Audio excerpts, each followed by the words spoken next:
सत्य समाचार न्यूजला लाईक करा, सबस्क्राईब करा आणि बेल आयकॉन दाबून ऑल सिलेक्ट करा. नमस्कार, आपण बघत आहात सत्य समाचार मराठी न्यूजमध्ये आपले स्वागत आहे.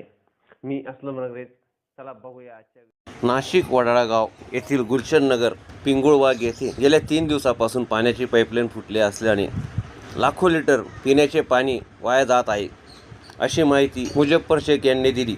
सत्य समाचार मराठी न्यूजसाठी प्रतिनिधी इम्रान अत्तार, नाशिक.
सत्य समाचार न्यूजला लाईक करा, सबस्क्राईब करा आणि बेल आयकॉन दाबून ऑल सिलेक्ट करा.